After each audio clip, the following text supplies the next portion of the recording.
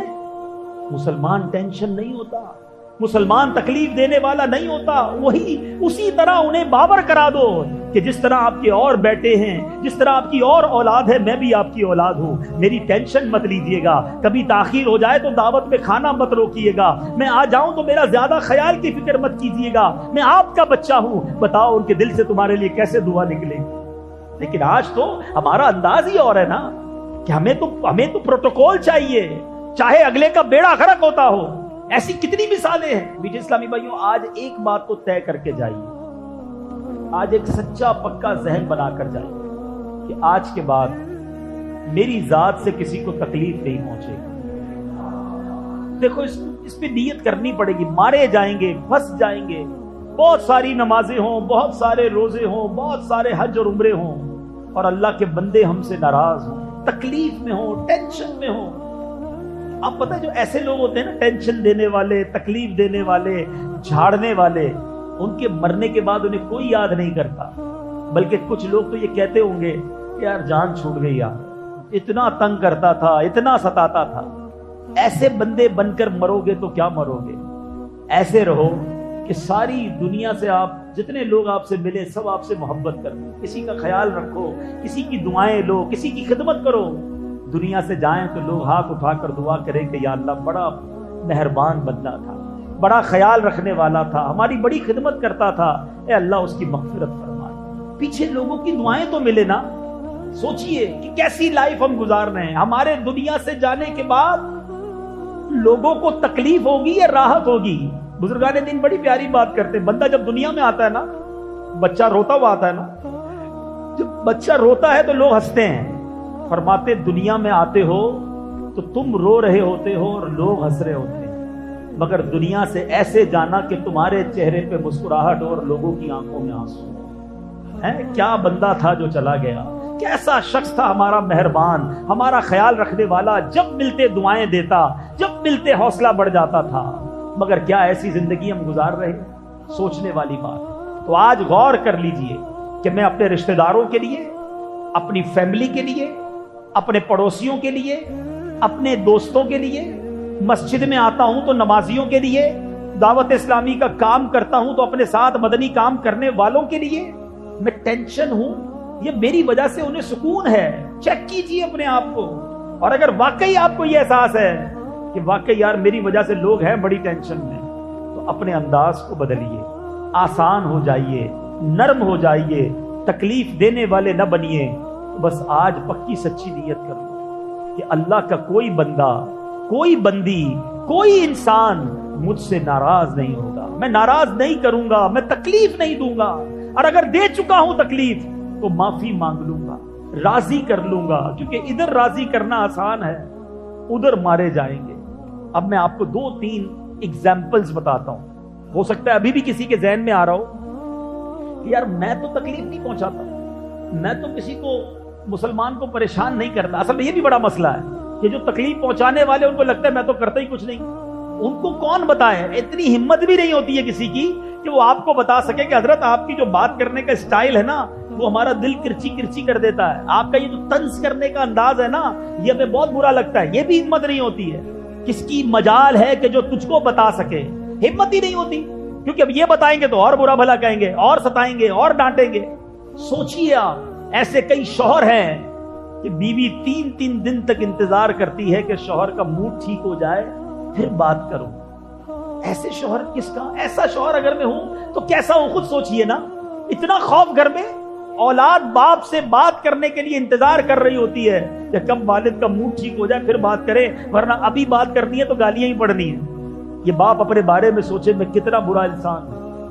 اسی طرح سیٹھ سے اب نوکر بات کرنے میں کئی دن تک سوچتا ہے کہ یار آج صاحب کا موڈ ٹھیک نہیں ہے, آج بات نہیں کرنا ورنہ خیر نہیں ہے. اور یہ کہہ بھی نہیں سکتا کہ حضرت آپ کے موڈ کی وجہ سے بات نہیں کر رہا ہوں. اتنی ہمت تو نہیں کرے گا نا کوئی. تو ایک یہ بھی پرابلم ہے کہ جس کا مزاج ایسا ہے, تنگ کرنے والا, ڈانٹنے والا, جھاڑنے والا, اس کو سمجھا بھی کوئی نہیں سکتا, اور وہ بھی سمجھ رہا ہوتا ہے میں تو بالکل ٹھیک ہوں, آئی ایم اوکے. نہیں جناب, آپ اوکے نہیں ہیں, آپ سے بڑی تکلیف ہے, آپ سے بڑی ٹینشن ہے. مگر پرابلم یہ ہے کہ یہ تکلیف بتانے کے لیے بھی کسی میں ہمت نہیں ہے.